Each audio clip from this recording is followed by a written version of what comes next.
G'day and welcome to today's episode of the Love Shack Chats, where today I'm joined with Mitra and Goddess Andrea, and we are talking about all things fear.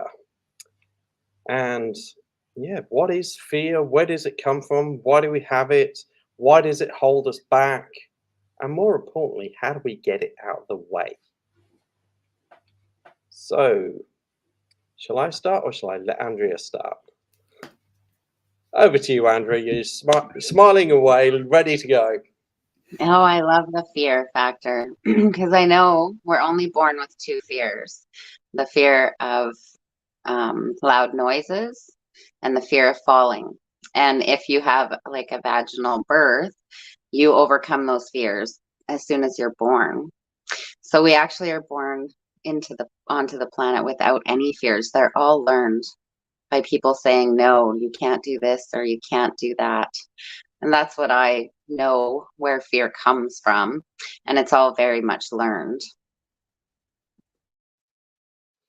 Yeah, I hadn't actually heard about those two fears being taken away if it's a natural birth. That's really interesting.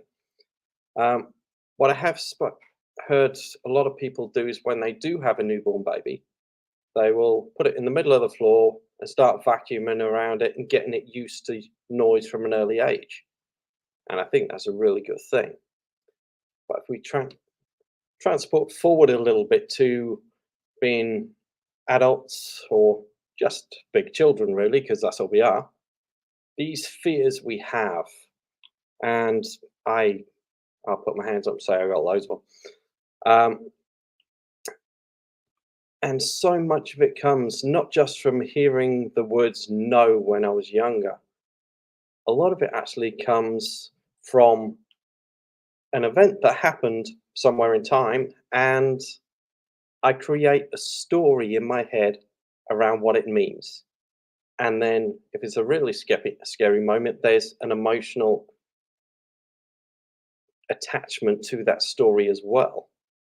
So whenever you come to that point in the future where it could get triggered, you get poked and pressed, and that emotion and that story come to life as if that whole thing is happening right now.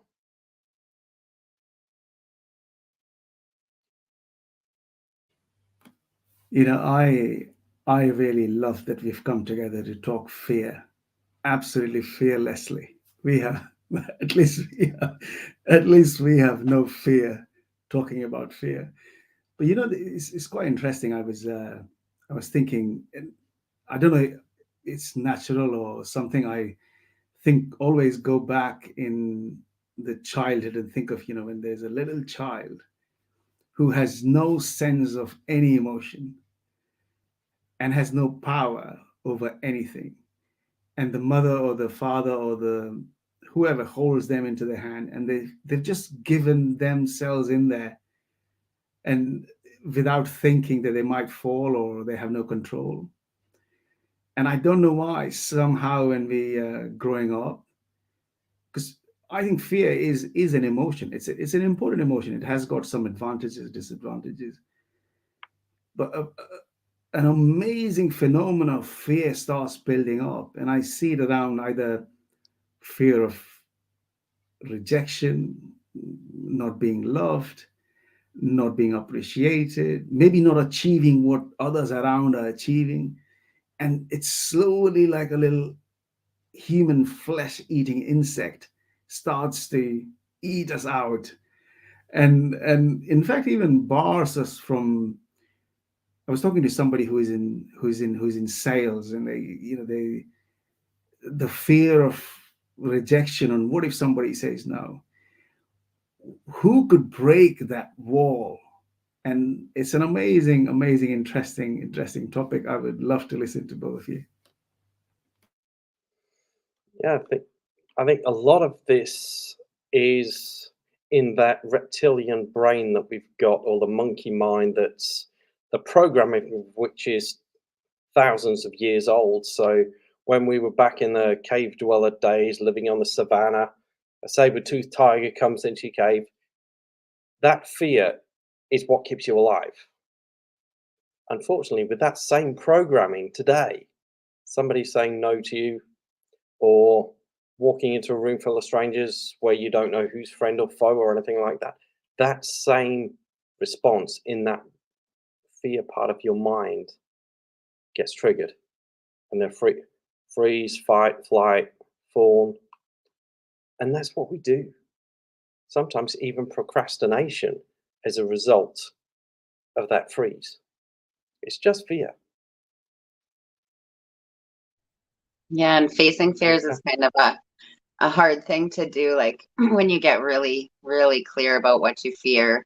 And fears come up daily. Like there's new shit for me all the time. Like it's like why am I feeling like this weird feeling about this? Going to do something new or expanding, learning, being bold for me, that's all like fear things, but yeah, that's just part of who I am. So what I share with how to deal with fears is just write out your fear, like what it is, and get clear about why you're fearing it. And then change that into an I am statement or I understand statement, so that you're working with your root and your crown chakras, because your crown chakra is I understand, the root chakra is I am statement, so you can bring that in. And I think just going out and doing the things that scare you with the highest integrity. I also think being scared is good. It means you're creating change in your life. They're not staying the same, staying stagnant. And that's what we get scared of a lot of the time, is going to do something different in our adulthood anyway.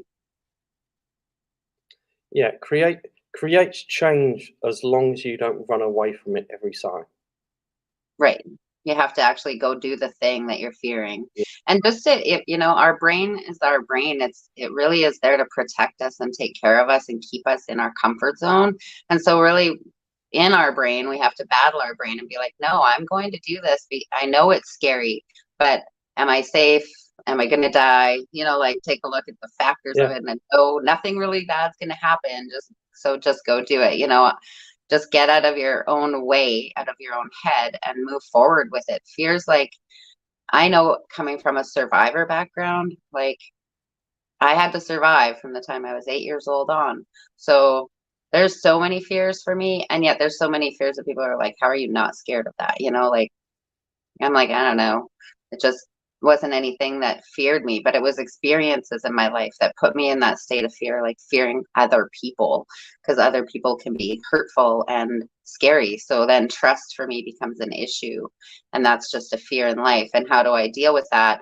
I simply also admit that I have trust issues and let people around me know that. And then when I'm feeling insecure or feel like I can't trust someone, I can share that with them, and they're safe. You have these safe people you talk to about this stuff.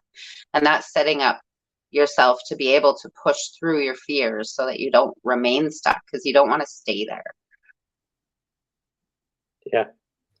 Yeah, that feeling of being stuck is probably the worst part of that fear, because the longer you stay stuck and the longer you give into that fear, the harder it is to move past it.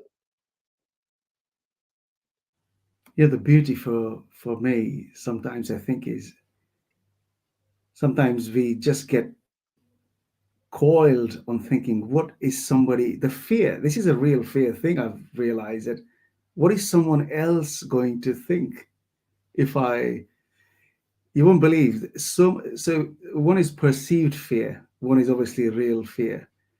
Both of them will come to it. So the perceived one is more dangerous, where you think and think and think. Either you've done something which you have no control over now, you're about to do something and you're thinking about it. And that perceived fear has come to play. Somebody was telling me the social media plays a lot of part in it, where people, want to impress people, or the fear of not being able to impress people and not being our real self. It's the whole topic of fear is phenomenal. I do think, how do we as Goddess mentioned about the I am and the crown, also including a bit of self-compassion, just a bit of self-compassion into it, and let that compassion bring that braveness, or moving on to it, is a phenomenon as well. Yeah, definitely. When you're talking about the perceived fear, that reminded me of being at some of Anthony Robbins's events where they got like 5 to 7,000 people at the Excel Centre in London, and he starts talking about the fear and the two biggest fears that people have. The one isn't the fear of not being enough, and the other is the fear of losing love. And those two get intertwined in that you'll lose love if you're not good enough. And how many of these stories do we tell ourselves, whether it's being fearful of public speaking, being fearful of having your photograph taken, being fearful of talking on a video, and all these things, they still go back to being fearful of losing love because we forget the fact that we are created from love and we are love. Right? We have to remember to love ourselves first, like really, and especially love yourself enough to face the fear. A Yeah. fearless life is very joyful, like being able to go do things. I know I lived in a lot of fear. My ex-husband used to skydive all the time, and I couldn't even watch him. I was so scared for him. Like it wasn't even me doing it, but I was like, I can't even watch. I was that scared. Like you're gonna die if I watch, like something bad's gonna happen if I watch. So I never even went to watch him. And then this year, my mate went naked bungee jumping. And I was like, oh, I think I'm doing that next year with you. And he was like, really? I'm like, I just got excited about watching you do that. And I just remember having this fear of watching people do these things, and it's gone. It's like cool. Like only because I've stepped so far out of my comfort zone and tried so many new things over the last few years. I'm now ready to face this fear of like the adrenaline rush, because I know that when I get my adrenaline rush, a lot of times as a kid, it was like, you're just too much. Sit down, shut up, be quiet, you're too loud, all those things. So I'm scared of doing those things most of the time, but I'm learning to step into that. And the fear, like I just think it's crazy when you see someone doing something that you're scared of, it literally scares the shit out of you as you watch it. But then as you Yeah. grow and get out of fear, then you can be part of these things and be like, oh, that's not as scary as I thought it would be, right? Just try new things. Yeah. Yeah. When I was in Australia, quite early on in the trip, one of the lads staying in the hostel I was in, he did a skydive and showed everyone the video of it, and I thought, yeah, I can do one of those. I've always had a fear of heights, so I kind of figured that do that will knock that fear clear on its head.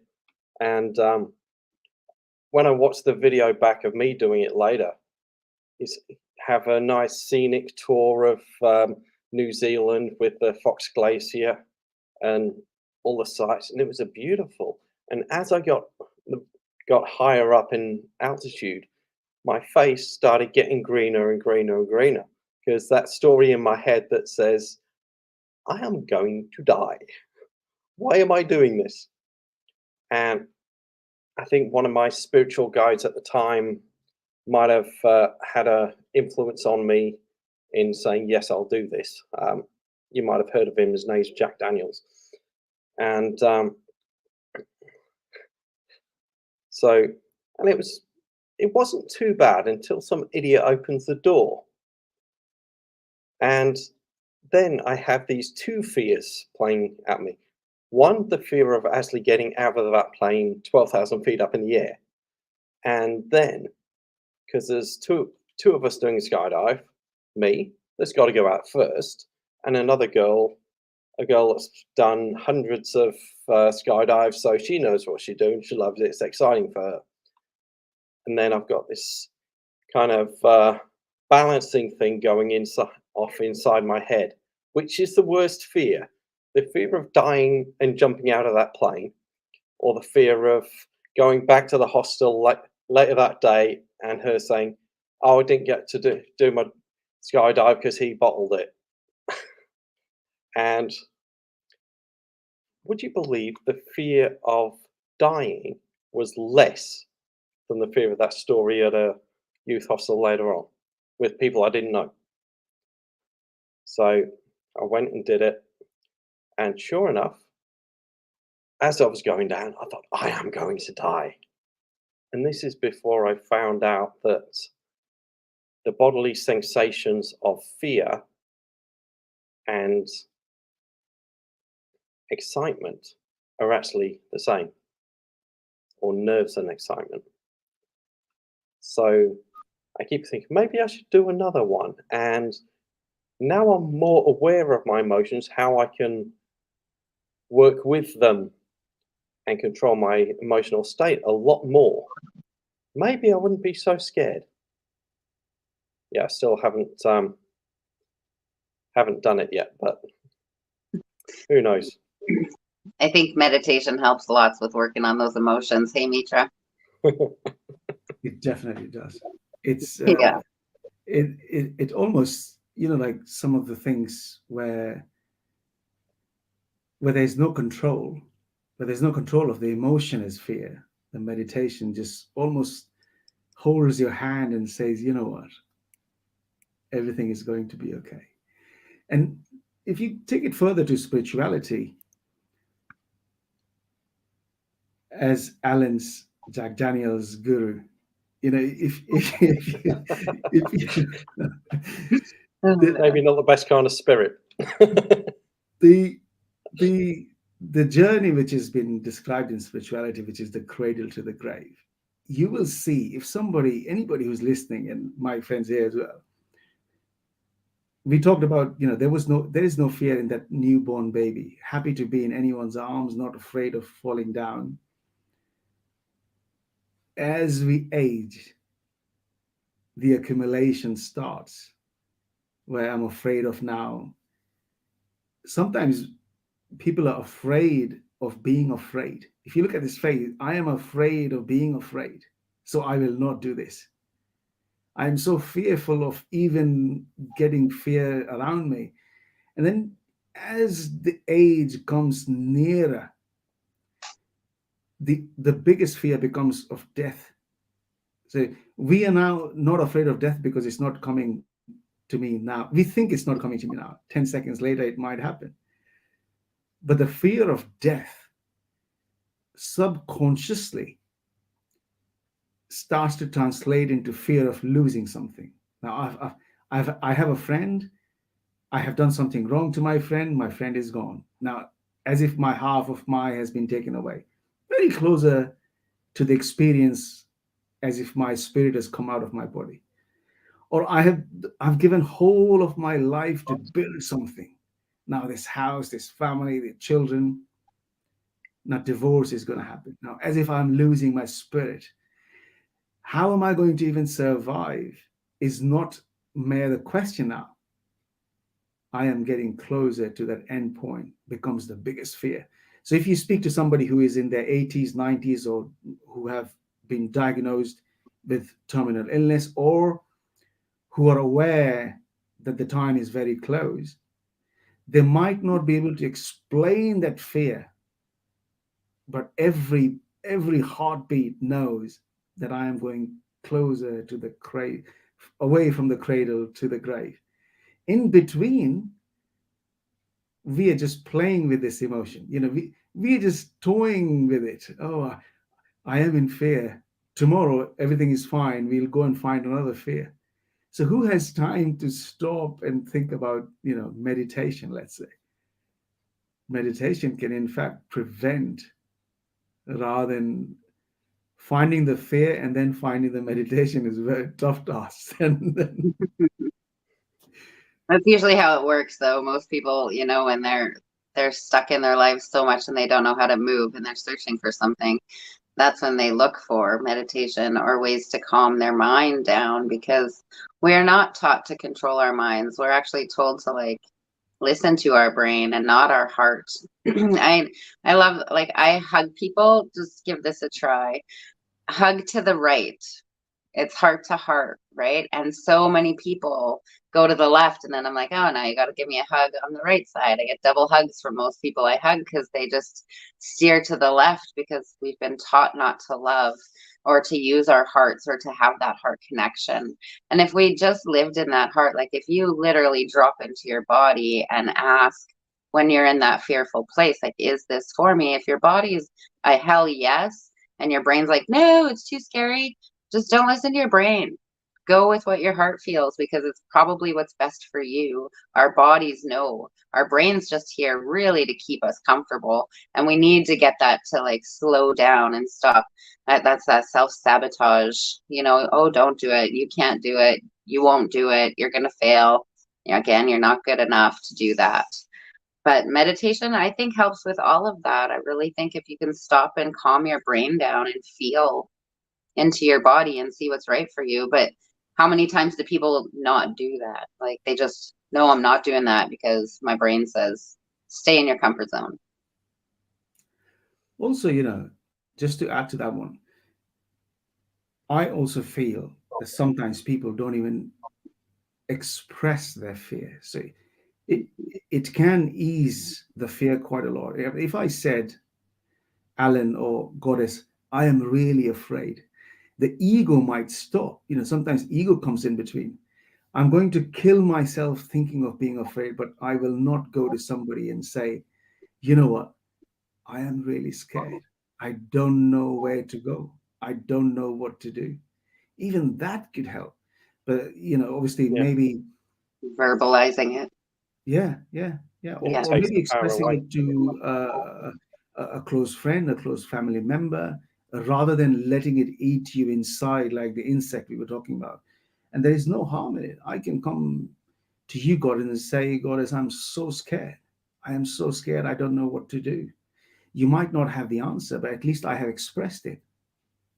So, Yeah. And being seen and heard has so much to do on our feeling like we're enough, right? If every time we say something, nobody hears us, it just becomes like, oh, I'm not good enough for that, because we don't work on listening, holding that space for someone who needs to be seen in their fear, right? Like just being there for them. And that's what I said about like my trust issue. I have to actually tell people that I have that, because if I don't, I feel like I'm hiding something, and then my fear becomes so great that I actually create the whole reason not to trust them. They'll do something, but because I somehow twisted it for them to do it. Like it's crazy. I've watched it play out in my life a lot. I have to be honest about it, and I actually think I don't really have that much trust issues left, but they still pop up. But I'm able to say that, right?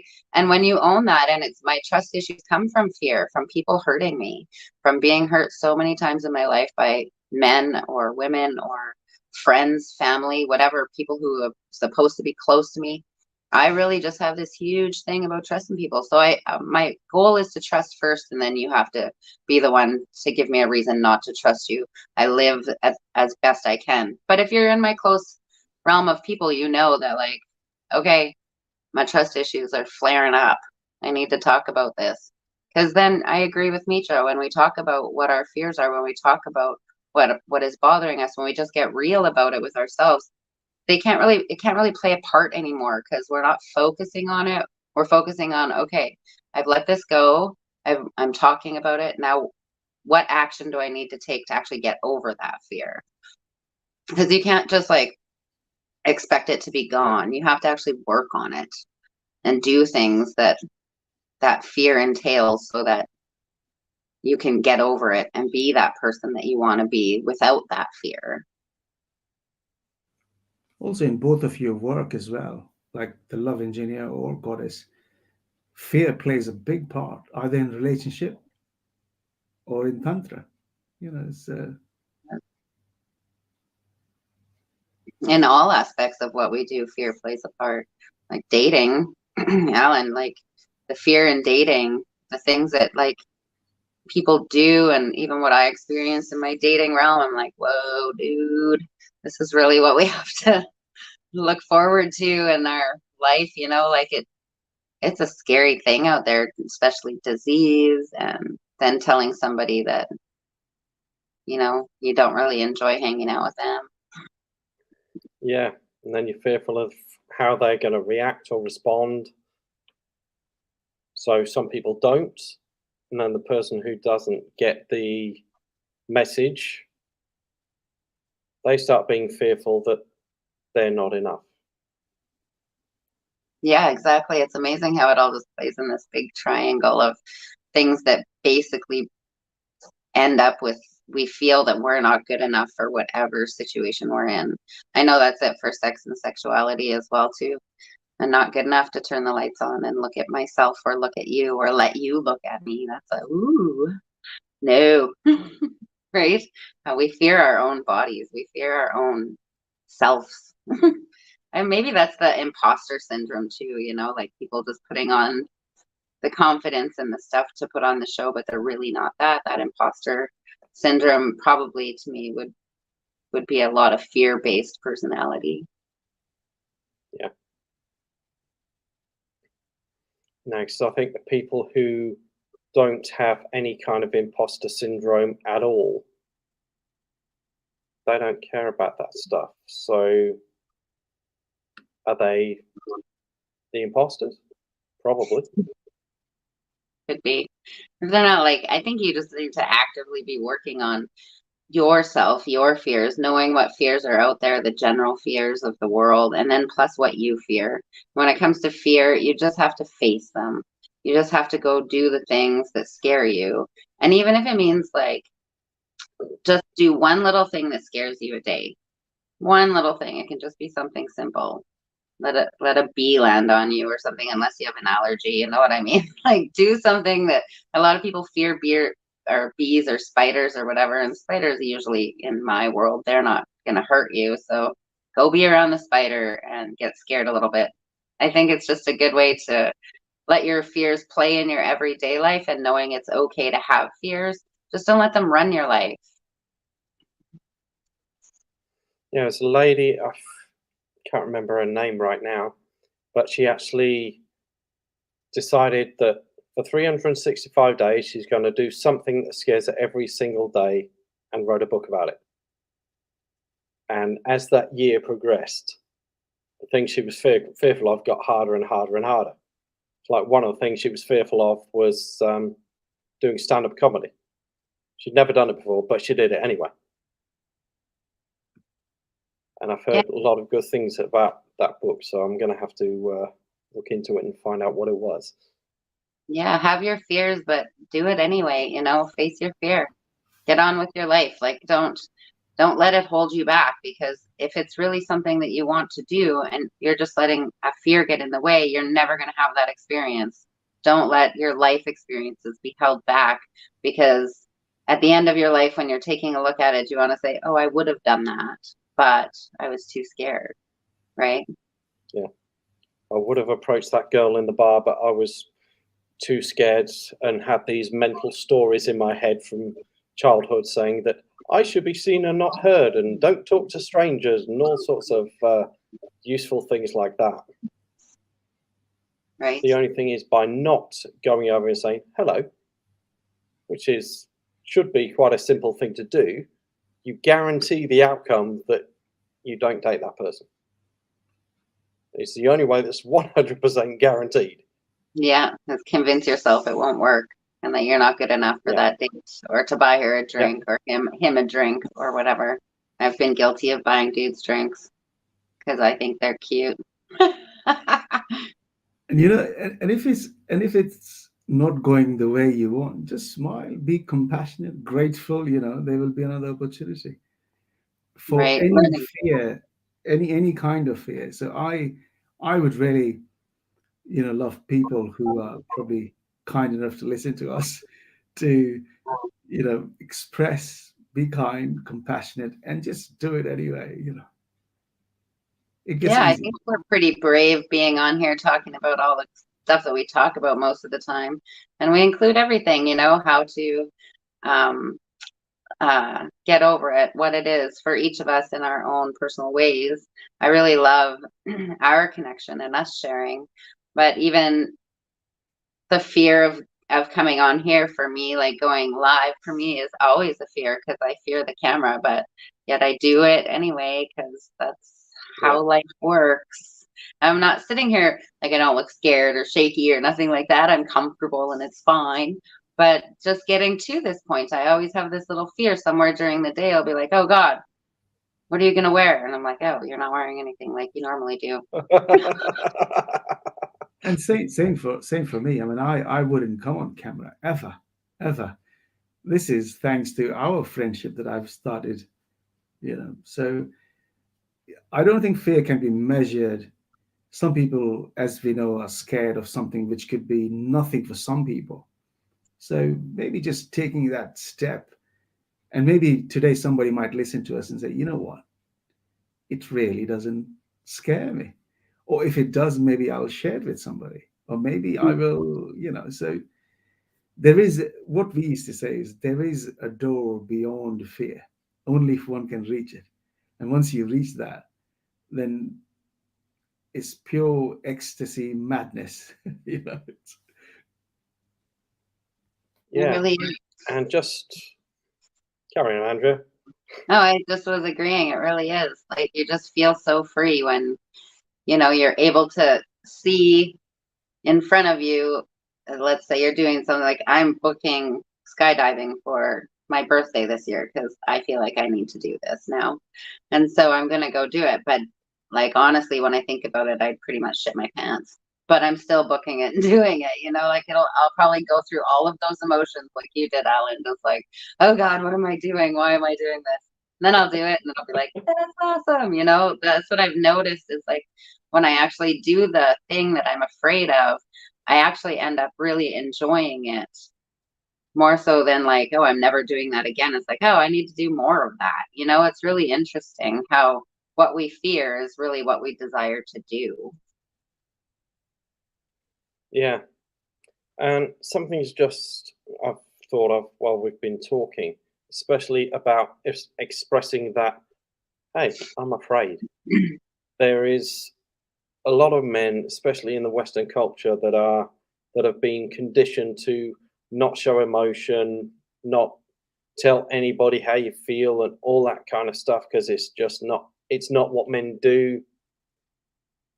So if you'd like to express that fear, but you're also fearful of it, then you're welcome to just drop me a message, get it out, and move past it. Yeah, same. I volunteer. I'm create safe spaces for clients all the time just for them to get through stuff. Like it's amazing what you can go through when you write something down and read it out to somebody who has no judgment or is there to give you advice or anything, just to listen. I definitely am here to listen to you. I love watching the healing that happens when you actually feel heard. Absolutely. No, it's been beautiful. I quite feel fearless now being with you both. So it's well, thank you, Alan. Thank you, guys. It's been great. Thank you for joining me. And we will see you next time for whatever the next topic is going to be. And if you're listening to this and there's a topic you'd like us to dig into, then you're welcome to drop something down in the comments or drop one of us a direct message. And you never know, it might get picked. And also, if you'd like to join us on these talks and be a guest, that would be fantastic also. And we'll see you next time. Bye. Bye for now.